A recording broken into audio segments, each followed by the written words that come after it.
So you all know kind of the precursor of why we're here. The state has some budget challenges ahead of us, and we want to make sure that all of our clientele are well served, and so that each of the speakers will focus on a different area. We're going to first start with McKay, who is the Executive Director of the Kansas Center for Economic Growth. She, I think, is the one that's going to get into some of the nuts and bolts of the budget. Her mission of her organization is to advance responsible policies by informing public discussion through credible, fact-based materials. Always novel concept there. But before joining the center, she worked as a research analyst for the University of Kansas Institute of Educational Research and Public Service, and also worked for the Kansas Coalition Against Sexual and Domestic Violence. She's got a bachelor's degree from KU and a master's degree from the University of Chicago. So welcome, Annie.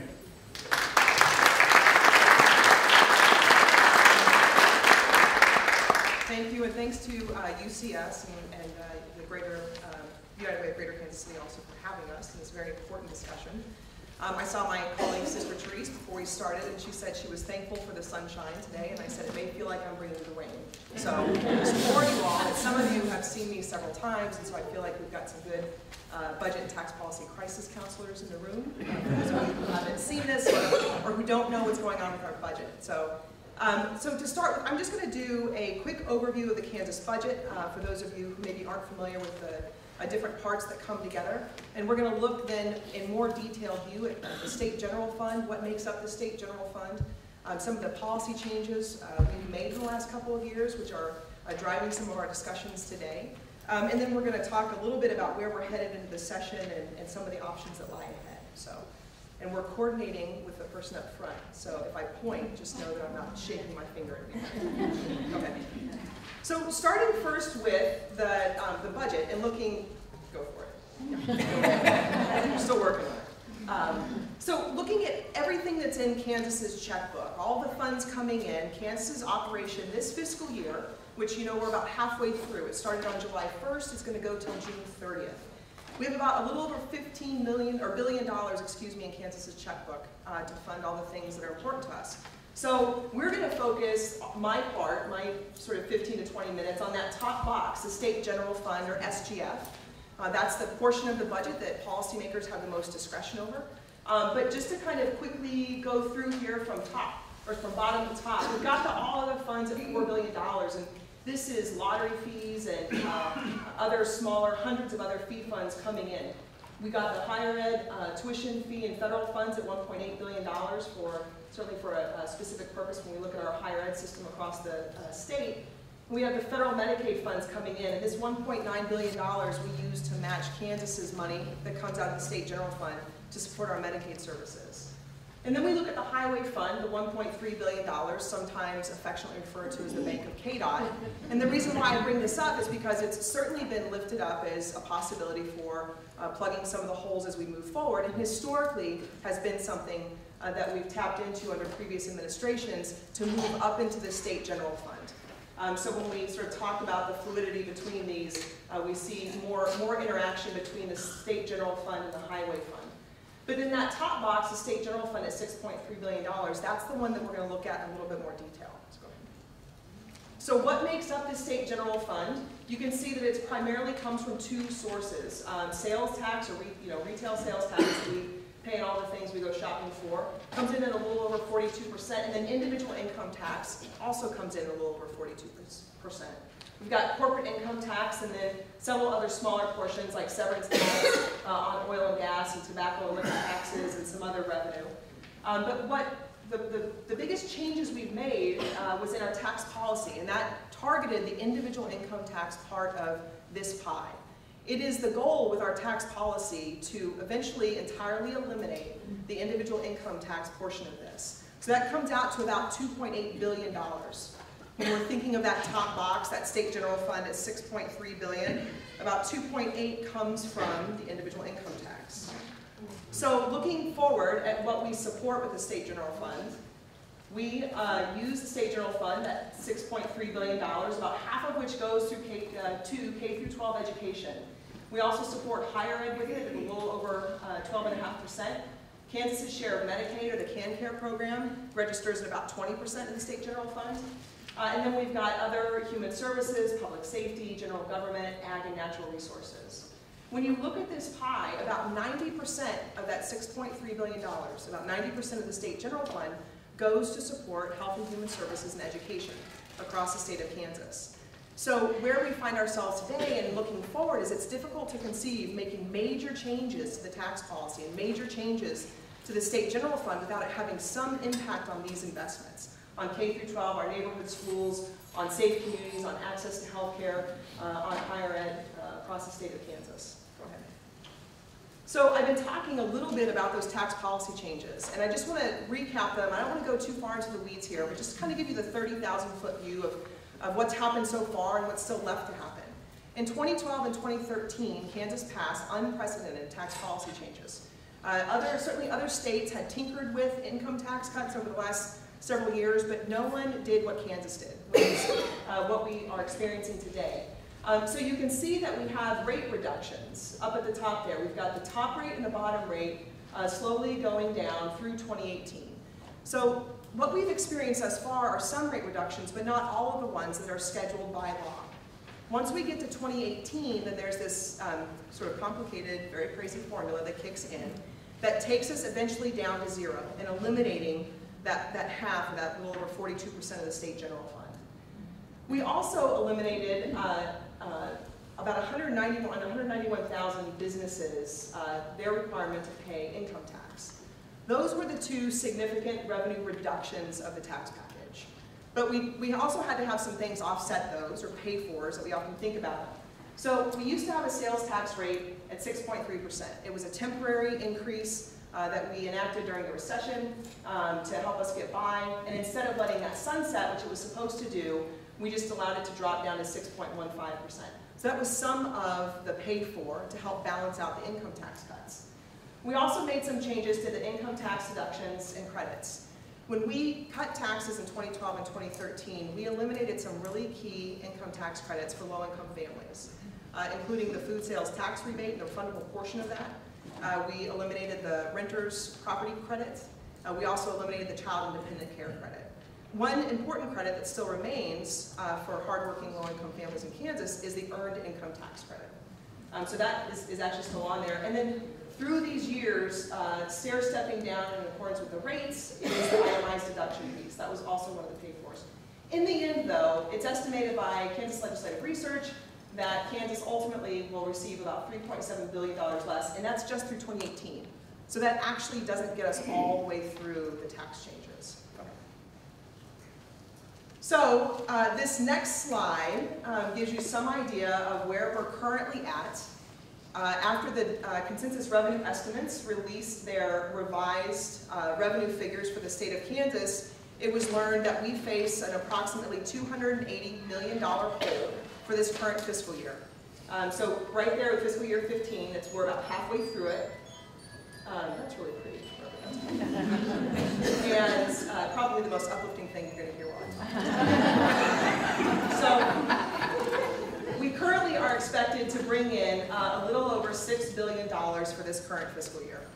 And then what we were anticipating to spend was about $6.4 billion. So you can see there that with the money that we started this fiscal year with, we have about a $280 million gap that we need to figure out. And those discussions are currently being had in terms of how we're going to plug that hole. But then looking forward to next fiscal year, if we look at a couple of assumptions, so what the Consensus Revenue Estimating Group said was that we expect to take in $5.8 billion, so significantly less than what we took in this year.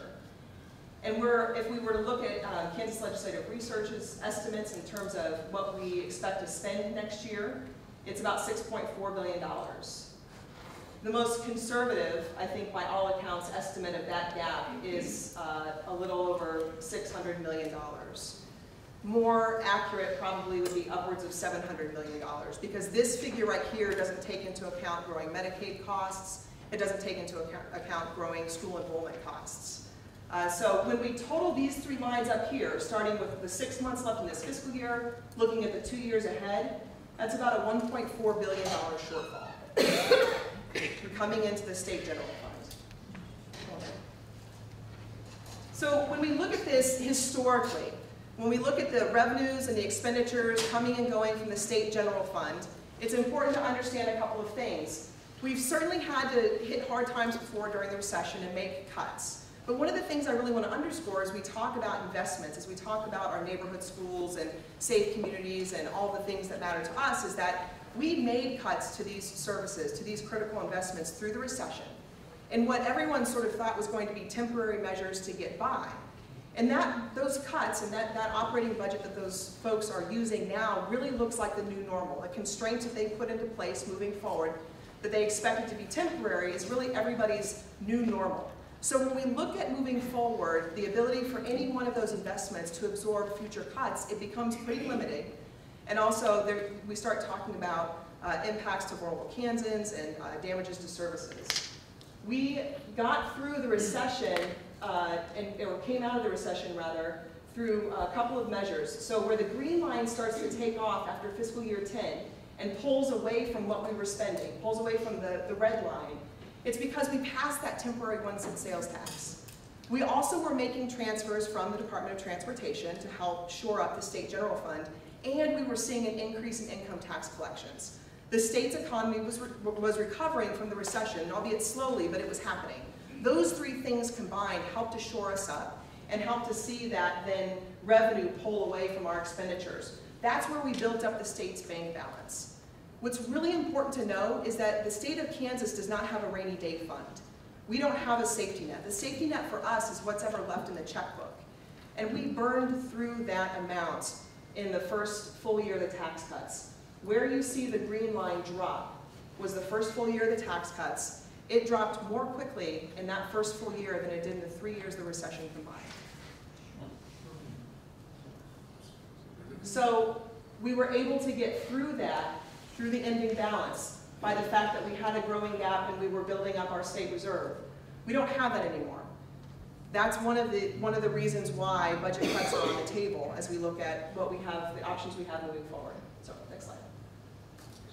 So during the recession I mentioned, we relied pretty heavily on budget cuts. About 50% of the action we took were budget cuts. We also had the temporary sales tax that was to be 3 years, 1 cent, and then we made some transfers from Department of Transportation, and I mentioned income tax collections got better. When we look at the options in 2015 and beyond, certainly there's more than what I presented here, but some of them is, certainly pausing or making changes to the tax cuts. If you think back to the earlier slides, and I showed that there was a gradual rate reduction through 2018, you could hit pause on that and keep them from going down as scheduled. To that I would say it's not a significant money grab. It's not going to replace the more than $700 million we lost. So it's not a reversal. It certainly would mitigate some of it, but not all of it. We could again make changes to the rate in which we're reducing, but similarly, it's not going to fill the hole. It's not going to plug $1.4 billion back into the state general fund. We obviously still have the opportunity to make transfers from the Kansas Department of Transportation. Those do not come without consequences.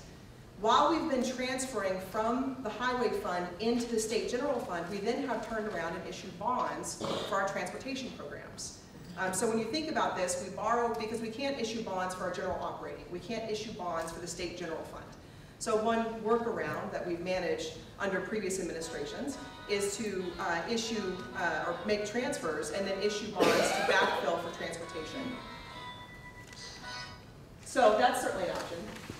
Budget cuts, but when we think about this and we think about a $1.4 billion hole, arguably there's not $1.4 billion in cuts or efficiencies to be found in anybody's budget to be able to work our way out of this. There's also, I've seen floating around some discussion about changes to the exemptions. We mentioned those 191,000 small businesses that don't pay income taxes, and that ranges from everybody from my mom, who makes crafts for craft fairs down in Hutchinson, Kansas, and is not an employer of anybody else. She does not pay my father. She's not a job creator, much to his chagrin. But so she's certainly one of the people who benefits from that 191,000 small business pass-through exemption, all the way up to more substantial LLCs and sub-S's across the state who do employ tens of dozens, if not hundreds of people.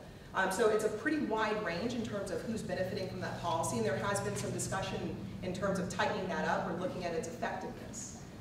There are other pieces here that I did not include that have been on the table in past legislative sessions, and I think arguably they'll probably be on the table again. There's no one single action that's going to help us with that $1.4 billion. It's going to be a number of probably smaller actions, all of which will be very difficult to make. There also have been discussions about taking ending balances from various funds that our investments rely upon from year to year. So a number of different things that I didn't list, but this is kind of a broad arch here. So when we think about then sort of summing it up and looking at the future, the revenue losses are going to continue to mount. As I mentioned, this is the beginning of the rate reductions. We have them scheduled through 2018 and beyond until we get to zero. It's not possible to cut our way out of this. When we look at the fact that we relied really heavily on budget cuts through the recession, many of those investments don't have the room to make cuts without doing damages to services. And we can't, certainly it's limiting our ability to respond to unanticipated needs or opportunities. One of the things that wasn't in that bottom line as we looked at 2015, 2016, and 2017 was any changes to school finance formula. There's still a court case pending, which has yet to be decided, which could arguably drastically change what that bottom figure looks like. So some pretty difficult decisions moving forward. But I'm going to pause here and turn it over to April, hopefully to lift us back up.